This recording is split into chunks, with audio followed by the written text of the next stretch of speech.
Hi hello അസ്സലാമു അലൈക്കും welcome back to നൗറാസ് kitchen.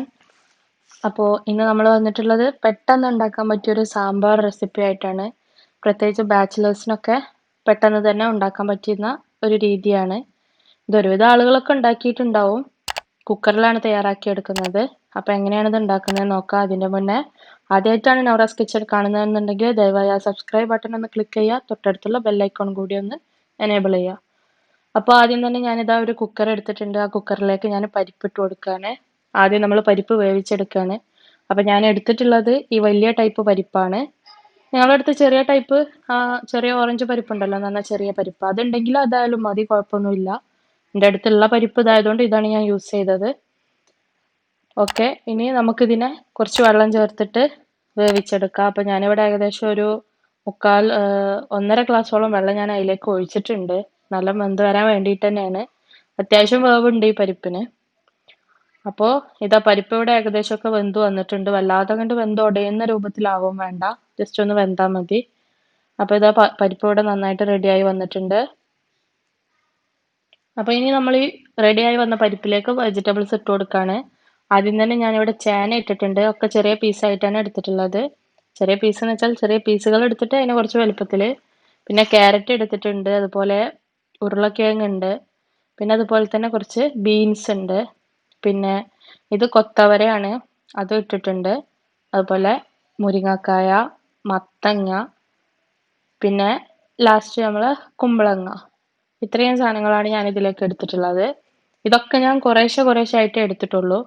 അതുപോലെ തന്നെ പിന്നെ നമ്മൾ പൊതുവെ ചേർക്കുന്ന തക്കാളിയും പച്ചമുളകും ഒരു വലിയ ഉള്ളിയും ഞാൻ എടുത്തിട്ടുണ്ട്. ഇതെല്ലാം കൂടെ ഇട്ടിട്ടൊന്ന് മിക്സ് ആക്കി കൊടുക്കാം. അപ്പോൾ നിങ്ങൾ കണ്ടന്റ് കൂട്ടുന്നതിനനുസരിച്ച് ഇതിലുള്ള പൊടിയൊക്കെ ചേർക്കുന്നത് കൂട്ടിയെടുക്കുക. പിന്നെ ഈ ഇട്ടത് കായമാണ്. നമ്മൾ സാധാ കായം പൊടി ഉണ്ടെങ്കിൽ കായത്തിൻ്റെ പൊടി ഇട്ട് കൊടുക്കുക, അല്ലെങ്കിൽ നമ്മൾ പീസ് ഇതിലേക്ക് നേരിട്ട് ഇട്ട് കൊടുക്കുക. കായത്തിൻ്റെ പൊടിയാണെങ്കിൽ അച്ഛൻ ലാസ്റ്റ് നമ്മൾ തൂമിക്കുന്ന സമയത്തൊക്കെ ഇട്ട് കൊടുത്താൽ മതി കായത്തിൻ്റെ പൊടി. ഇനി ഞാൻ ഇതിലേക്ക് സാമ്പാർ പൊടിയാണ് ചേർക്കുന്നത്. അപ്പം ഞാൻ പറഞ്ഞു പെട്ടെന്ന് തയ്യാറാക്കാൻ പറ്റുന്ന ഒരു സാമ്പാറാണെന്ന് പറഞ്ഞു. അപ്പോൾ ആദ്യം തന്നെ നമുക്കിതിലേക്ക് സാമ്പാർ പൗഡർ വേണം. ഞാൻ ഇവിടെ ഏകദേശം ഒരു ടേബിൾ സ്പൂണിൻ്റെ മുകളിലായിട്ട് തന്നെ സാമ്പാർ പൊടി എടുത്തിട്ടുണ്ട്. അതുപോലെ ഒരു അര ടീസ്പൂണ് മല്ലിപ്പൊടിയും കൂടെ ചേർത്ത് കൊടുത്തിട്ടുണ്ട്. പിന്നെ ഇതിലേക്ക് നമ്മൾ മഞ്ഞൾപ്പൊടി ചേർത്ത് കൊടുക്കുക. ഒരു 1/4 ടീസ്പൂൺ മഞ്ഞൾപ്പൊടിയും ചേർത്ത് കൊടുക്കുക. ഏറ്റവും അവസാനമായിട്ട് ഞാൻ ഇതിലേക്ക് ഉപ്പ് ഇട്ട് കൊടുക്കുന്നുണ്ട്. അപ്പോൾ നമ്മളുടെ പാകത്തിനുള്ള ഉപ്പൊക്കെ ചേർത്ത് കൊടുക്കുക. അപ്പോൾ ഇനി ഞാൻ ഇതിലേക്ക് പുളിയാണ് ചേർത്ത് കൊടുക്കുന്നത്. പുളിയുടെ വെള്ളം ചേർത്ത് കൊടുക്കുന്നുണ്ട്. അപ്പോൾ നിങ്ങൾ പുളി ചിലർ പുളി അങ്ങനെ ഇതിലേക്ക് ഇടും. അപ്പോൾ പുളി ആദ്യം കുതിർത്ത് വെച്ചിട്ട് ആ പുളിയുടെ വെള്ളം ഈ സമയത്ത് ചേർത്ത് കൊടുക്കുക. എല്ലാം കൂടെ ചേർത്തിട്ട് നമ്മൾ ഒറ്റ വേവിക്കലാണ് ചെയ്യുന്നത്. എന്നിട്ട് ഇതാ ഇതിലേക്ക് ഉപ്പിട്ട് കൊടുത്തു പാകത്തിന്. ലാസ്റ്റാണ് ഞാൻ ഉപ്പിട്ടിട്ടുള്ളത്. അങ്ങനെ ഉപ്പും കൂടെ ചേർത്തിട്ട് നന്നായിട്ട് നമുക്ക് ഇത്രയും സാധനങ്ങൾ മിക്സ് ആക്കി എടുക്കുക. അപ്പോൾ ഇത്രയാണ് നമ്മൾ സാമ്പാർ വേവിക്കാൻ വെക്കുമ്പോൾ ചേർക്കുന്നത്. ഇതിൽ വെണ്ടക്ക ചേർക്കുന്നുണ്ട്, പക്ഷെ വെണ്ടക്ക നമ്മൾ കുക്കറിലിട്ടിട്ട് അടിക്കുന്നില്ല. അടിച്ചു കഴിഞ്ഞാൽ ആകെ വെന്ത് ഉടഞ്ഞു പോകും, അതുകൊണ്ടാണ്. അപ്പോൾ ഇത്രയും സാധനങ്ങൾ വെച്ചിട്ട് നമുക്ക് അടച്ചു വെച്ചിട്ടൊന്ന് വേവിച്ചെടുക്കാം. ഇനി നമുക്ക് ഇതിനെ ഒരു മീഡിയം ഫ്ലെയിമിലിട്ടിട്ട് ഒരു വിസിൽ വരുന്ന വരെ വെയിറ്റ് ചെയ്യാം. അപ്പോൾ ഞാൻ മീഡിയം ഫ്ലെയിമിലിട്ടിട്ട് ഒരു വിസിൽ അടിച്ച പാട് പിന്നെ ആവി പോയതിൻ്റെ ശേഷമാണ് തുറക്കുന്നത്. അപ്പോൾ നന്നായിട്ട് വെന്ത് വന്നിട്ടുണ്ട്. നമുക്കതിലെ പീസ് എടുത്തിട്ടൊന്ന് ചെക്ക് ചെയ്ത് നോക്കാം. അപ്പോൾ ഞാനിതിലെടുത്തിട്ടുള്ളൊരു ചേനയുടെ പീസാണ്. ആ ചേനയുടെ പീസ് നമുക്ക് വെന്തിട്ടുണ്ടോ എന്നൊന്ന് നോക്കി നോക്കാം. നന്നായിട്ട് വെന്തിട്ട് തന്നെ ഉണ്ട്. അപ്പോൾ ബാക്കിയുള്ള പീസൊക്കെ നന്നായി വെന്തിട്ടുണ്ടെന്ന് തന്നെ നമുക്ക് മനസ്സിലാക്കിയെടുക്കാം. അപ്പോൾ ഒരേ ഒരു വിസിലേ ഞാനിതിൽ വന്നിട്ടുള്ളൂ, ഒറ്റ ഒരു വിസിൽ അടിച്ചിട്ടുള്ളൂ. പരിപ്പ് നമ്മൾ ആദ്യം വേവിച്ചുകൊണ്ട് അതൊന്നും വേവേണ്ട ടൈമില്ല, ഒറ്റ വിസിൽ മാത്രം അടിച്ചാൽ മതി.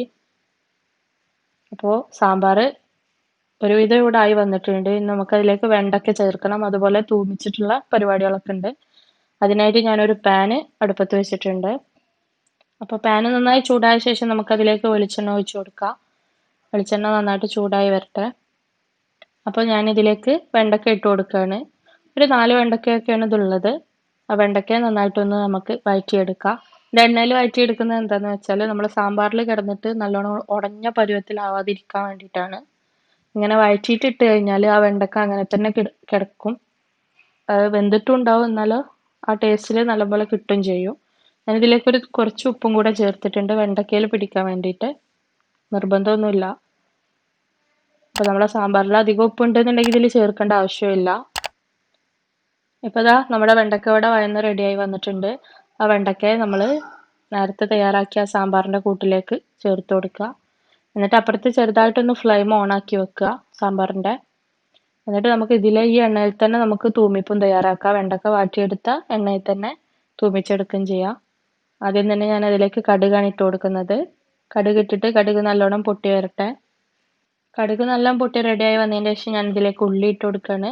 ചെറിയ ഉള്ളിയാണ് ഏറ്റവും ബെസ്റ്റ്. ചെറിയ ഉള്ളി ഇല്ലാത്തതുകൊണ്ട് തന്നെ ഞാൻ വെല്ലുള്ളി ചെറുതാക്കി അരിഞ്ഞിട്ട് അതാണ് ചേർത്തിട്ടുള്ളത്. അപ്പോൾ നമ്മളടുത്ത് ചെറിയ ഉള്ളി ഇല്ലെങ്കിലും പ്രശ്നമില്ല. ഇതുപോലെ വലിയ ഉള്ളിനെ നന്നായിട്ട് ചെറുതാക്കി അരിഞ്ഞിട്ട് അതൊട്ട് തൂമിച്ചാലും മതി.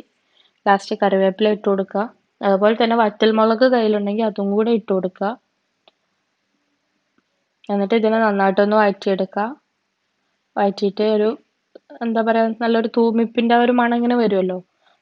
ഉള്ളിക്കും കളർ മാറിയിട്ടുണ്ടാവും. ഈ ഒരു സമയത്ത് നമ്മൾ ഇതിലേക്ക് ഇനി ചേർക്കുന്നത് സാമ്പാർ പൊടി ചേർത്ത് കൊടുക്കണം. ആ സാമ്പാർ പൊടി ലാസ്റ്റ്, അതുകൊണ്ടാണ് ഞാൻ അതിൽ ഒരു ടേബിൾ സ്പൂൺ മാത്രം ചേർത്തത്. അപ്പോൾ ഇതിലേക്ക് ഞാൻ കുറച്ചും കൂടെ സാമ്പാർ പൊടി ചേർത്തിട്ടൊന്ന് വഴറ്റിയെടുക്കുകയാണ്. ഏകദേശം ഒരു ടീസ്പൂണോളം സാമ്പാർ പൊടി കൂടെ ഇതിലേക്ക് ചേർക്കുന്നുണ്ട്. എന്നിട്ട് അതിനെ ഒന്ന് എണ്ണയിലിട്ടൊന്ന് മൂപ്പിച്ചെടുക്കുക. ഒരുപാട് കരിയുന്ന രൂപത്തിലാവരുത്. ജസ്റ്റ് ഒന്ന് മൂത്താൽ മതി. അതിൻ്റെ ഒരു പച്ചച്ചുവ പോവുമല്ലോ, ആ ഒരു പരുവത്തിലായാൽ മതി. ഇപ്പം ഇത് ഇവിടെ റെഡി ആയിട്ടുണ്ട്. ഈ ഒരു രൂപത്തിലാണ് നമുക്ക് വേണ്ടത്. ഇനി നമുക്കിതിനെ നേരത്തെ തയ്യാറാക്കി വെച്ച സാമ്പാറിലേക്ക് ചേർത്ത് കൊടുക്കുക. അപ്പോൾ ഇത്രയേ ഉള്ളൂ നമ്മുടെ സാമ്പാർ. വളരെ ഈസി ആയിട്ട് തന്നെ പെട്ടെന്ന് തന്നെ തയ്യാറാക്കാം. ഞാൻ പ്രത്യേകം പറഞ്ഞു, ബാച്ചിലേഴ്സിനൊക്കെ ഉണ്ടാക്കാൻ പറ്റുന്ന ഒരു സാമ്പാർ തന്നെയാണിത്. അപ്പോൾ ഇങ്ങനെ സാമ്പാർ തയ്യാറാക്കിയിട്ടില്ലെങ്കിൽ ഒന്ന് ട്രൈ ചെയ്ത് നോക്കുക. ഒരു രുചിക്കൊരു കുറവുമില്ല. നല്ല ടേസ്റ്റിലുള്ള സാമ്പാർ തന്നെയാണിത്.